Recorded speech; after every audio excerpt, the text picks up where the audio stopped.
"Your big brother needs it more than you," my mother said, not even looking up from the bank documents spread across our kitchen table in Phoenix, Arizona. "Daniela, you're smart enough to figure something else out." I stood there, frozen, staring at the papers that should have been mine. The Brightstone Academic Excellence Scholarship, $200,000 that I had earned through 4 years of relentless studying, perfect grades, and countless sleepless nights. The scholarship that was supposed to change my life. My name is Daniela Hayes, and I'm 19 years old.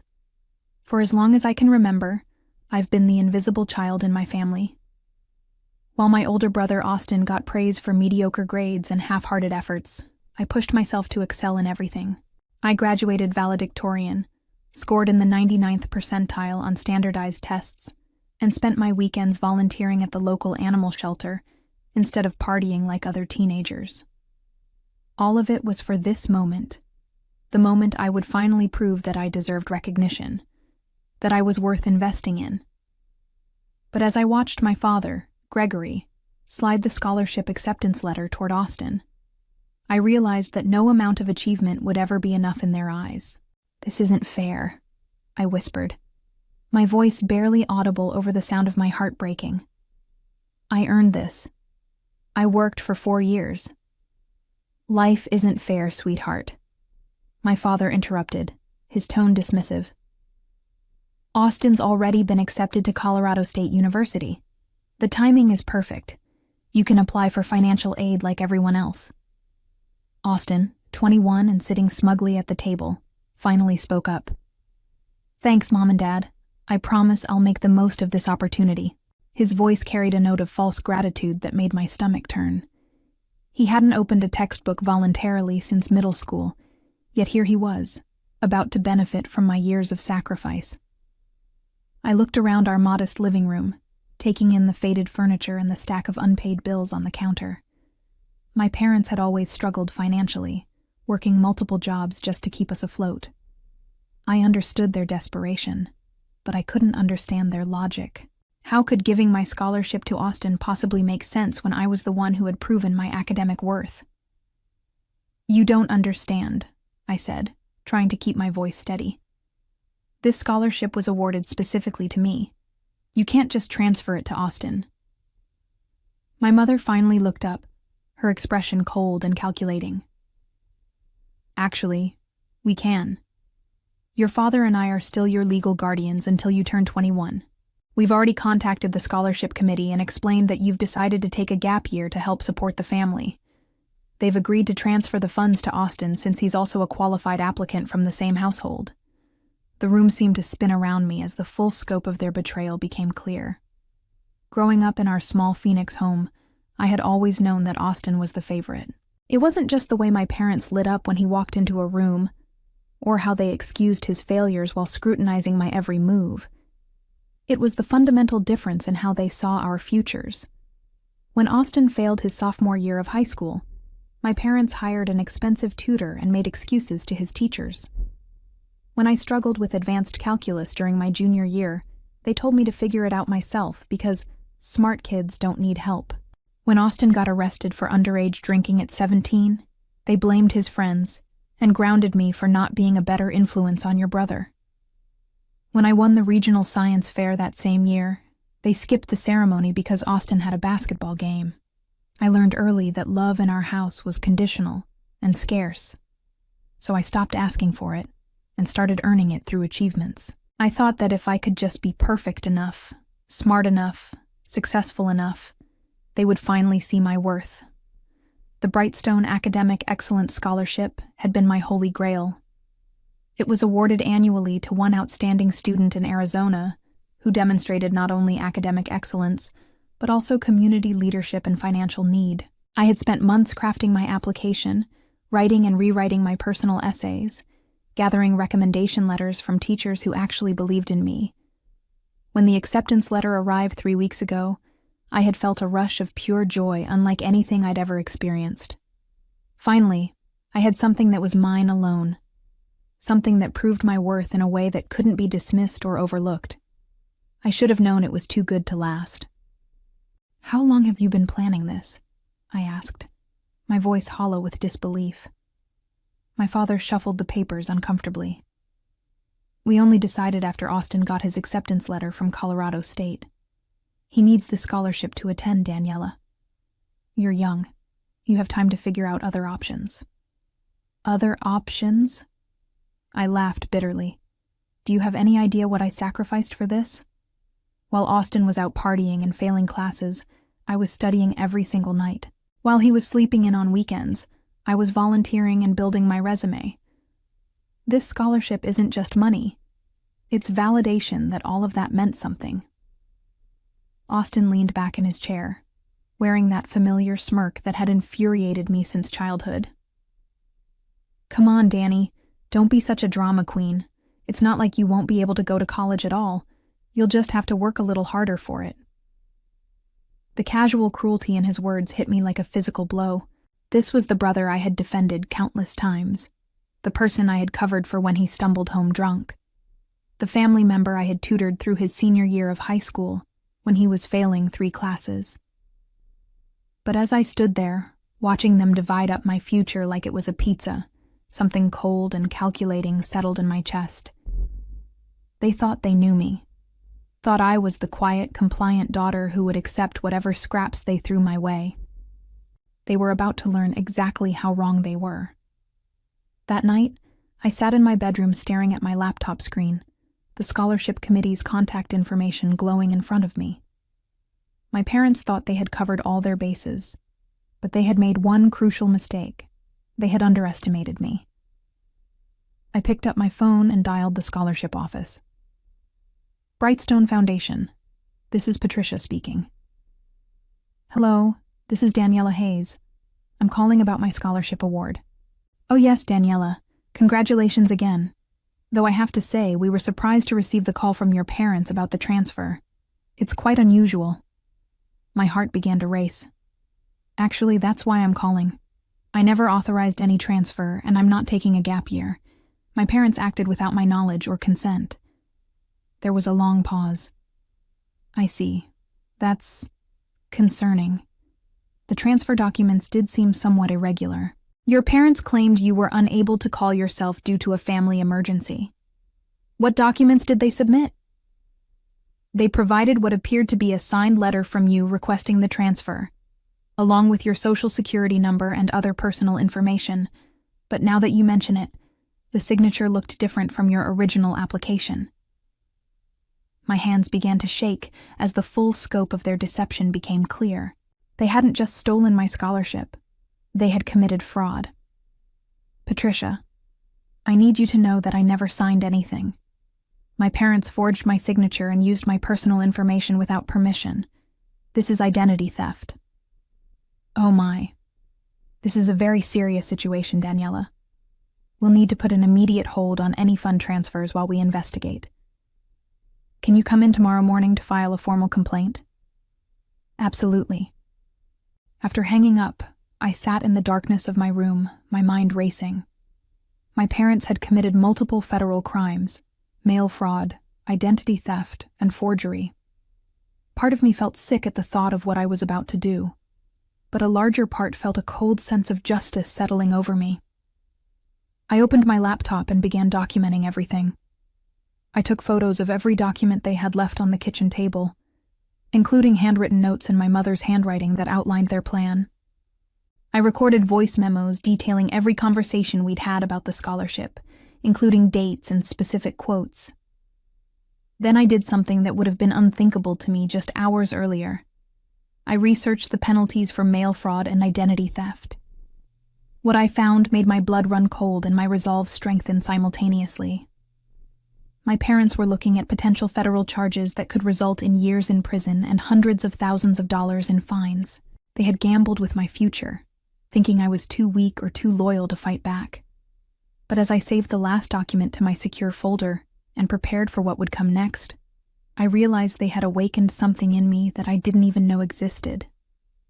They wanted to steal my future? Fine. I was about to show them exactly what the cost of that decision would be. The next morning, I sat across from Patricia Williams, the Brightstone Foundation's director, in her pristine office overlooking downtown Phoenix. She was a woman in her 50s, with kind eyes that had grown increasingly concerned as I explained the situation. "I've reviewed all the documentation your parents submitted," she said, spreading the papers across her desk. "And you're absolutely right. This is clearly fraudulent. The signature doesn't match, and several details in the supposed letter from you contradict information in your original application." I leaned forward, my voice steady despite the earthquake happening in my chest. "What happens now?" "Well, we're immediately freezing any transfer of funds. But Daniela, this goes beyond our foundation. Your parents have committed serious federal crimes. I'm obligated to report this to the authorities." "I understand." Patricia studied my face carefully. "Are you prepared for what that means? Once we involve law enforcement, there's no going back. Your parents could face criminal charges." I thought about Austin's smug face the night before, about my mother's cold dismissal of my 4 years of sacrifice, about my father's casual cruelty in stealing my future. They made their choice when they decided to commit fraud. I'm just making sure there are consequences. 2 hours later, I walked out of the FBI's Phoenix field office after filing a formal complaint for mail fraud, identity theft, and wire fraud.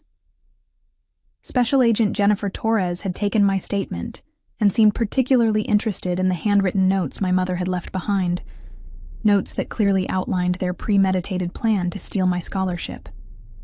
"Cases like this are taken very seriously," Agent Torres had told me. "The fact that they used your social security number and forged your signature elevates this to federal crimes. We'll be in touch within the next few days." When I returned home that afternoon, I found my parents and Austin celebrating in the living room. There were balloons and a cake that read, "Congratulations, Austin," in blue frosting. "There's our girl," my father called out cheerfully. "Come celebrate your brother's good fortune." I stood in the doorway, watching them laugh and enjoy their stolen victory. They had no idea that at that very moment, federal agents were reviewing security footage from the post office where they had mailed the fraudulent documents. "How was your day, sweetheart?" my mother asked, cutting another slice of cake. "Educational," I replied, accepting the plate she offered. I learned a lot about federal fraud statutes and identity theft penalties. Austin laughed, completely missing the warning in my tone. "God, Danny, you're such a nerd. Even when you're upset, you're reading legal stuff?" "Something like that." My father raised his coffee mug in a mock toast. To Austin's bright future at Colorado State, I raised my own glass of water. "To consequences," I said quietly. They all laughed, thinking I was making some philosophical joke about growing up. If only they knew. That evening, I received a call from Patricia at the foundation. "Daniela, I have some news. The FBI moved quickly on your case. Apparently, your parents left quite a paper trail. They've scheduled arrests for early next week." Arrests? Even though I had expected this, hearing it out loud made my heart race. Yes. Mail fraud and identity theft are serious federal offenses. Given the amount of money involved and the premeditated nature of the fraud, they're not taking this lightly. I wanted to give you a heads up so you can prepare yourself. After hanging up, I sat in my room listening to the sounds of my family watching television downstairs. Austin was laughing at some comedy show, while my parents discussed his upcoming move to Colorado. They were so confident in their victory, so certain that they had successfully stolen my future and gotten away with it. In 3 days, everything they thought they knew about their quiet, compliant daughter would be shattered. In 3 days, they would learn that stealing from someone who had spent 4 years studying the law was a catastrophic mistake. I opened my laptop and began drafting my college application to Stanford University, the school I had dreamed of attending since I was 14, the school that was now financially possible thanks to the scholarship my parents would never touch. Monday morning arrived with deceptive normalcy. My parents left for work at their usual times. My father to his job at Northrise Apparel, my mother to her position at Graymore Optics. Austin slept until noon, as was his custom, then spent the afternoon playing video games and texting his girlfriend about their upcoming college adventure. I went about my routine with careful precision, attending my part-time job at the local bookstore and picking up groceries for dinner. To anyone watching, I was the same dutiful daughter I had always been. Only I knew that federal agents were at that moment finalizing arrest warrants and coordinating with local law enforcement. At 3 p.m., my phone buzzed with a text from Agent Torres. "Arrest scheduled for 6 a.m. tomorrow. Wanted to give you advance notice. Are you prepared?"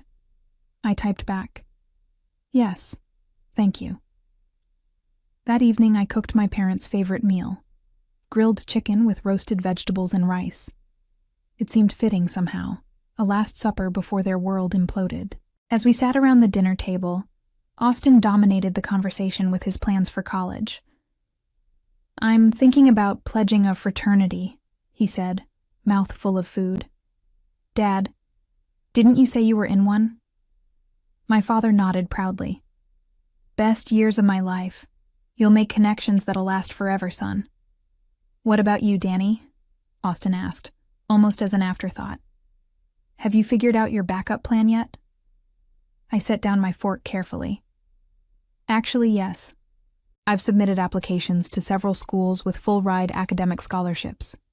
Stanford, Harvard, MIT, schools that recognize actual merit."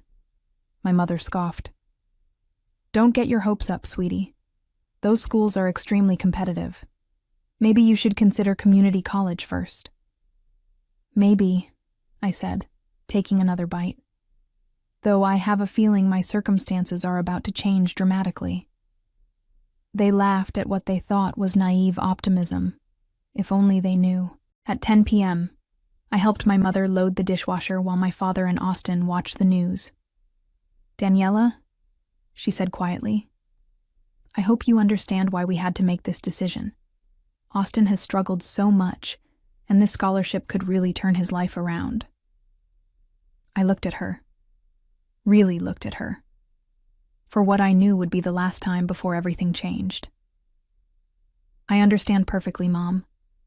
You chose favoritism over fairness. You chose Austin's convenience over my dreams. You chose to steal rather than let me keep what I earned." She frowned, clearly not expecting such directness. "That's not how we see it." "I know. That's the problem." By 11 p.m., the house was quiet. I lay in bed, staring at the ceiling, knowing that in 7 hours, my family's life would explode.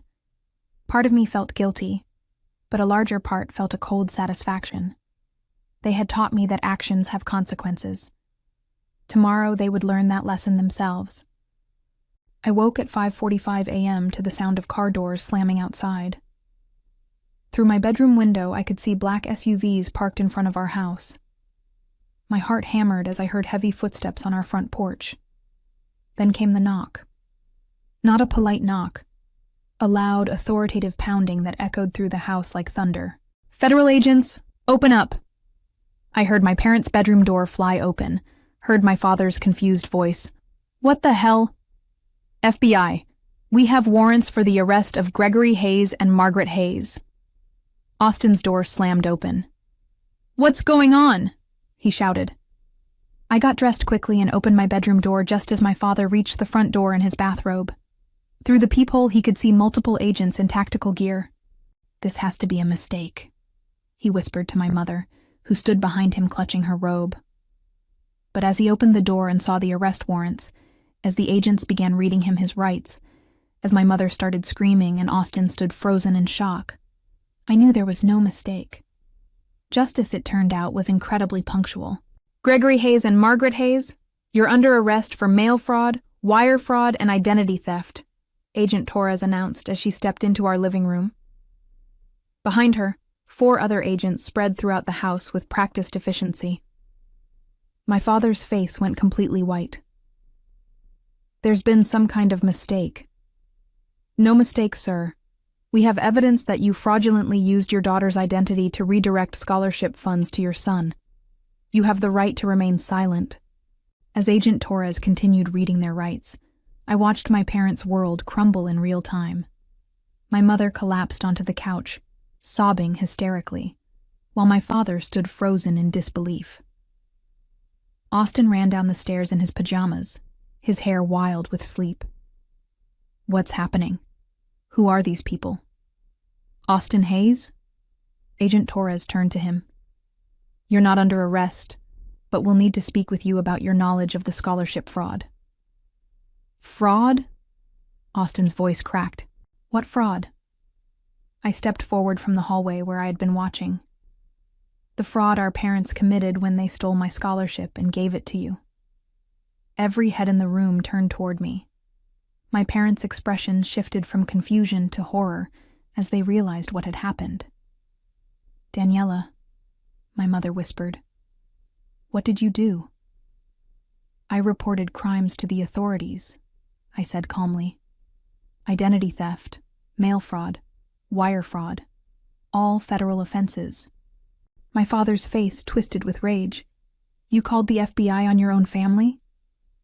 "You stole my future from your own daughter," I replied, my voice steady as steel. "I simply made sure there were consequences." Agent Torres stepped between us. "Mr. Hayes, Mrs. Hayes, we need you to come with us now." As they led my parents away in handcuffs, I heard my mother screaming, "How could you do this to us? We're your family." I followed them outside, where neighbors had gathered on their lawns to watch the spectacle. News vans were already arriving. Apparently, federal fraud arrests in quiet Phoenix neighborhoods were newsworthy. "Daniela Hayes?" A reporter thrust a microphone toward me. "Can you comment on your parents' arrest?" I looked directly into the camera. "Merit should be rewarded, not stolen. Actions have consequences. That's all." Austin grabbed my arm as I turned to go back inside. "Danny, you have to fix this. They're our parents." I pulled free of his grip. They stopped being my parents the moment they decided to steal from me. And Austin, the scholarship committee has been notified that the funds were obtained fraudulently. Colorado State will be informed that your full-ride scholarship is invalid." His face went pale. But I already quit my job. I already signed the housing contract. What am I supposed to do?" "Figure it out," I said, echoing the words our parents had thrown at me just days earlier. "You're smart enough, right?" As I walked back into the house, my phone was already ringing. Patricia from the Brightstone Foundation. "Daniela, I'm watching the news coverage. Are you all right?" "I'm perfect," I said, and for the first time in years, I meant it. "When will my scholarship funds be available?" "Immediately." "And Daniela?" "Stanford University called this morning. When they heard about your situation, they offered you a full academic scholarship with a personal endorsement from the dean. It seems your story has inspired a lot of people." I sank onto the couch, overwhelmed by the sudden shift in my fortunes. In the space of 1 week, I had gone from having my dreams stolen to having opportunities beyond my wildest imagination. Through the window, I could see Austin sitting on the front steps, his head in his hands, finally understanding that his free ride was over. My parents were gone, facing years in federal prison. And me? I was finally free to become everything I had always known I could be. The trial took place 6 months later in the federal district court in Phoenix. I sat in the front row of the gallery, watching as my parents were led into the courtroom in orange jumpsuits. They had aged dramatically during their time in federal custody. My father's hair had gone completely gray, and my mother looked frail and broken. The prosecutor laid out the case with methodical precision. The fraudulent signature on the scholarship transfer request, the forged identification documents, the deliberate use of my social security number without consent, the paper trail of emails between my parents discussing their plan to redirect Daniela's money to where it would do more good. When it came time for victim impact statements, I stood and walked to the podium. My parents looked at me with a mixture of hope and fear, perhaps thinking I would show mercy, ask for leniency. "Your Honor," I began, my voice clear and strong. "For 19 years, I believed that hard work and dedication would be rewarded in my family. I believed that earning the highest scholarship in the state through 4 years of sacrifice meant something. Instead, I learned that in my parents' eyes, my achievements were just resources to be redistributed to my brother. I looked directly at them. They didn't just steal money. They stole my trust, my faith in family, and nearly stole my future. Federal crimes deserve federal consequences. The judge nodded gravely. Thank you, Miss Hayes. My father tried to speak, his voice breaking. Daniela, sweetheart, You thought wrong, I interrupted. You thought I was weak enough to accept this. You were wrong about that too. When the judge read the sentences, 5 years in federal prison for my father, 3 years for my mother, plus restitution and fines, I felt no satisfaction, only a sense of completion. Justice had been served. As they were led away, my mother looked back at me one last time. The expression on her face was one of complete bewilderment, as if she still couldn't understand how her quiet, obedient daughter had brought down their entire world. 1 year later, I stood in Stanford University's Memorial Auditorium, delivering the keynote address to incoming freshmen. The irony wasn't lost on me. The girl whose parents had tried to steal her education was now speaking to hundreds of students about the value of perseverance and integrity. Sometimes the people closest to us will try to diminish our achievements, I told the audience. They'll tell us we don't deserve what we've earned, that someone else needs it more. But your accomplishments are yours. Your merit is yours. Never let anyone convince you otherwise. After the speech, a young woman approached me. Miss Hayes, I just wanted to thank you. My family tried to pressure me into giving up my scholarship to my cousin. Your story gave me the courage to stand up for myself. Stories like hers had become common over the past year. My case had sparked a national conversation about academic merit, family dynamics, and the importance of protecting students' educational rights. Several universities had changed their policies to prevent scholarship transfers, and new federal legislation was being drafted to close loopholes in identity theft protection. Meanwhile, Austin had spent the year working at a fast food restaurant, trying to save money for community college. He had reached out several times, asking if I could help him or put in a good word somewhere. I had politely declined each time.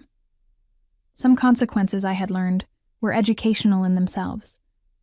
As for my parents, they had tried to contact me through letters from prison. I had returned each one unopened. They had made their choice when they chose to steal from me. I had made mine when I chose to fight back. Standing on that Stanford stage, looking out at hundreds of bright young faces, I realized that sometimes the greatest gift you can give someone is the chance to face the consequences of their actions. And sometimes, the greatest gift you can give yourself is the courage to demand justice. My parents served their full sentences in federal prison, emerging to find their reputations destroyed and their financial lives in ruins. The fraud conviction made them unemployable in their previous careers, and they were forced to declare bankruptcy to pay the restitution and legal fees. My father took a job as a night security guard, while my mother cleaned offices, both earning a fraction of their former salaries. Austin never made it to college, spending years working minimum wage jobs and struggling with the reality that his free ride had cost his family everything. The three of them rented a small apartment across town, their relationship fractured by blame and resentment over the choices that had led to their downfall. As I walked across the Stanford graduation stage 4 years later, diploma in hand, an acceptance letter to Harvard Law School in my bag, I reflected on the journey that had brought me here. The quiet, obedient daughter they had tried to silence had found her voice through seeking justice. Sometimes the people who try to steal your future end up giving you the strength to build something even better than you originally dreamed.